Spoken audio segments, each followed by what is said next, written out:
Thank you for taking your time out today, starting very early in the morning to get on the Cyberinfrastructure Day 2016. We have an exciting lineup of speakers that are going to speak throughout the day. We have speakers from different departments. We have one from biomedical engineering, one from material science, one from cognitive science, which is the social science, of course. And then we also have a speaker from industry, from the IBM Explorers, that will talk about big data and what it really means, right? And also we have speakers that will present about what available computational resources here at the campus. So that would be a good introduction if you have not made fully use of these resources.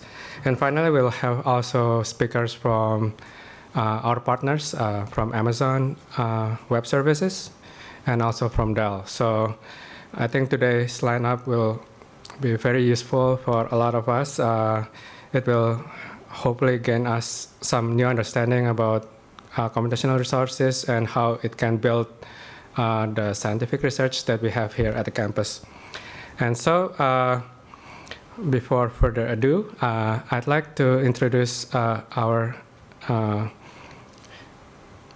main big person at the campus. I'd like to introduce Sue Workman, which is our VP CIO ITS at CASE. She has been with us for a couple of years now, coming from Indiana. And we are excited to have her open this session. Please welcome her.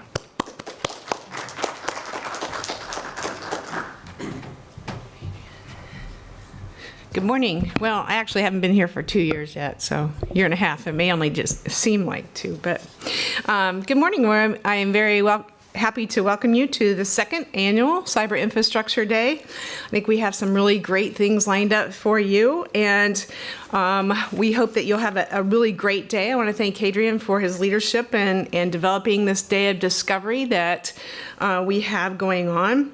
There's a lot going on in information technology right now at Case Western Reserve, and it's really pretty cool to be in such a great research institution. You may have seen where Case Western Reserve is the largest biomedical research institution in the state of Ohio. So, I think that I don't need to tell you about the research powerhouse that we have, but what I can tell you about is our IT team and some of the world-class technology and support that they are working on. So Roger Bielefeld tells me that Research Technologies and his organization has been involved in some significant grant activity this year, including some really huge grants in the School of Medicine, along with many of his staff. So Research Technologies has been involved in over $40 million of grant work just this year so far. So that's pretty significant. Almost $30 million in the med school, 8.8 in engineering, 1.6 million in art and sciences, and $500,000 each in ITS and nursing. So we really appreciate the work that they're doing to help move cyber infrastructure and research forward in the university. Some of you may have also heard about the Microsoft HoloLens and what we're able to do with Microsoft in our partnership there. So we will have 100 of those devices on this campus in the near term. I think we have 30 right now. And so really working with Microsoft to move forward teaching, learning, and research. We're working with Dr. Mark Griswold on this, and I would even call this a virtual playground. I hope that we'll soon have a revealing to the whole campus, but I got to tell you, it's really something to behold and to take part in, and I think it really will change the way that we do all of our teaching, learning, and research here. So let me also talk a moment about the IT strategic plan. We are just about to release this plan.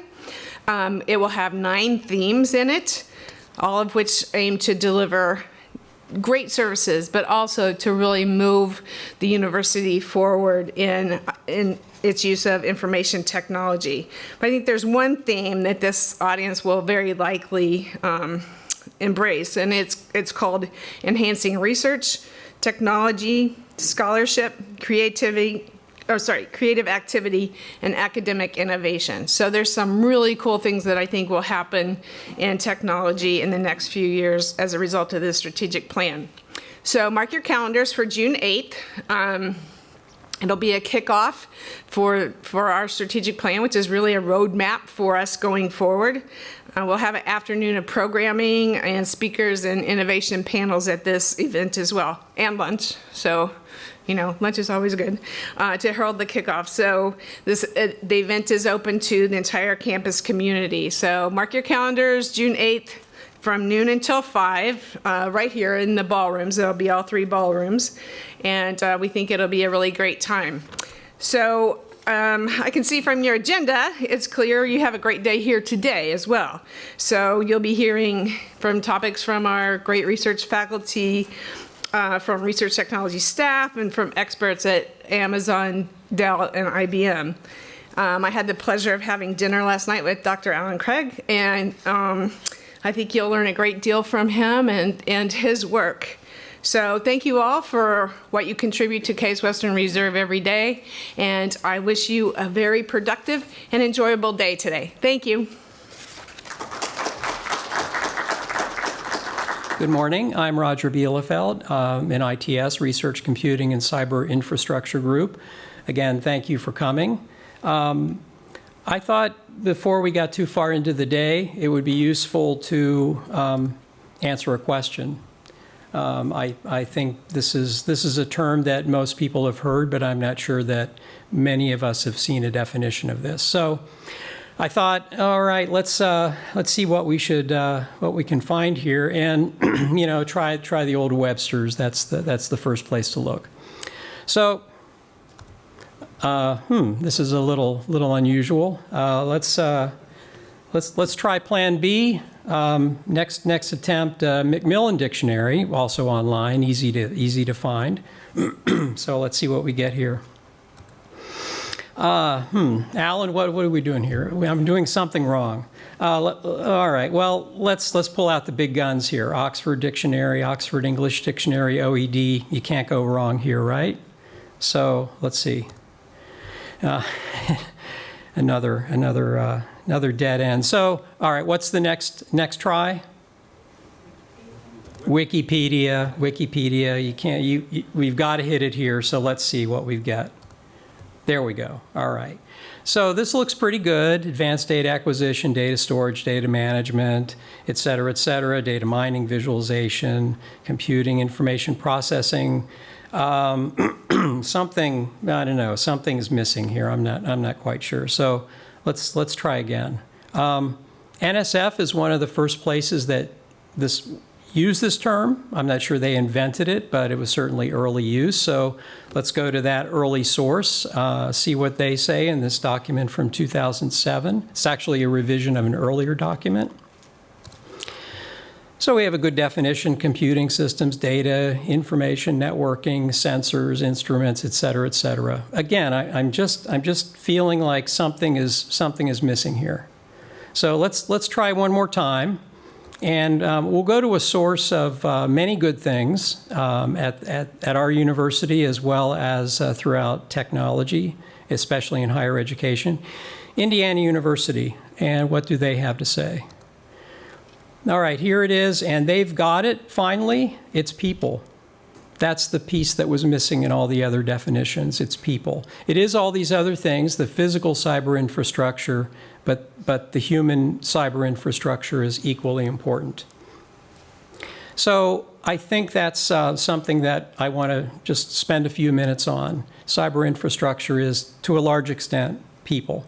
And if we think about this university, Case Western Reserve, and our cyber infrastructure, we can measure how it's grown in different ways. We can look at our utilization measured in various ways. One is the number of users provisioned in our HPC cluster over time, HPC just being one part of our physical cyber infrastructure.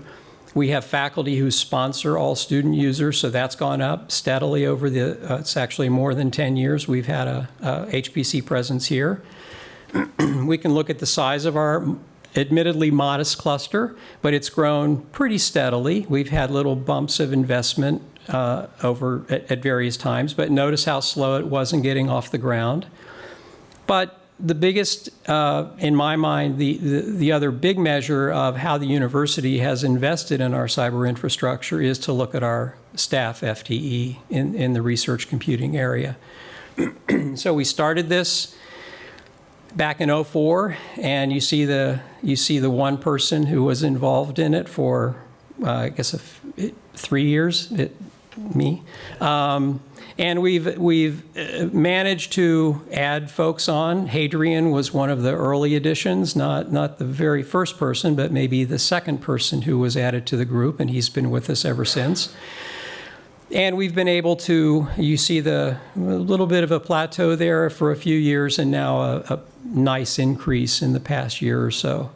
And we've done that in various ways. And you notice there's some halves in there. So Hadrian actually initially joined us as he was a research associate in macromolecular science and engineering, and we were able to share his time for a while before he came on full time. We've done that a few times in order to bring people on board. The keys to what I consider a successful research computing staff, domain knowledge. So in the group, we have, I think I've counted this right, we have 5 PhDs and we have 11 master's degrees spread out among the folks in the group. So this is computer science, this is mathematics, this is biostatistics, this is physics, chemical engineering, probably leaving a few things out, biology, library science, various areas that people have advanced degrees in. So we have a lot of knowledge in these various research areas. Very strong service orientation and externally focused service. So we're not sitting in the office waiting. Well, we do sit in the office waiting for people to come in at times, but we're also going out and visiting people, looking at what they're dealing with in situ, so we really understand what's going on. The staff is highly self-motivated, energetic, and everybody really wants to make a difference. So it's a great group to work with. We've gotten a lot done. These are some highlights just from the last couple of years. Sue mentioned the $41 million in external funding proposals. That's this fiscal year so far, so maybe we'll do a little bit more. We've been asked to do faculty recruitment at times, and that ranges from brand new assistant professors coming in, and we can advise them on their startup fund usage so that in many cases, rather than buying a bunch of hardware and setting it up, they can come to us, and they're starting on July 1 when their contract starts, rather than spending 3 months or 6 months getting something set up. We have a program now of embedding in multiple research groups where we place our staff, usually at a small percentage, within a research group to really get a clear understanding of what the group's doing, what their challenges are, how we might be able to help them, and also to help them understand what some of the services that we offer are that they may not know about. That's been very successful, and we're trying to expand that. The awards that we've been a part of, it's all the way from providing budgetary information up to being written into a proposal, either as senior personnel, co-investigator, co-PI, and we've actually had two awards, a few more attempts, that with the PI inside of our group, and we have one that's active right now. The other one finished up last fall. So by the way, the active award is from the NSF for the Cyberinfrastructure Engineer Program, so I'm going to give an unabashed pitch here. We're doing a search. We're looking for somebody to fill this role. NSF funds it for 2 years, and after that, it's a permanent position within the group. So this is somebody who will be mostly network focused. It's hard. You can't just plug something into the faceplate and get the kind of performance that researchers need when they're moving tens or hundreds of terabytes of data. So this person is going to be working with several research groups on campus that are already identified in order to really find out how we can make this work better for the researchers. That's why we're here. So again, cyber infrastructure at CWRU, it's all about the people, and Cyber Infrastructure Day is also all about the people. So I want to make sure that everybody gets thanks. Hadrian has done a tremendous job putting all of this together. Theresa and Pat, I think they're outside. Lee is here. He helped out. And I don't know that Mike Comstock is around today, but I know he had some involvement in Davey and Shayna. Shayna's back there, I think, running the camera, and Davey, I know, is around to do our AV capture. So thank all of you for planning and carrying out this great day. And thank you very much.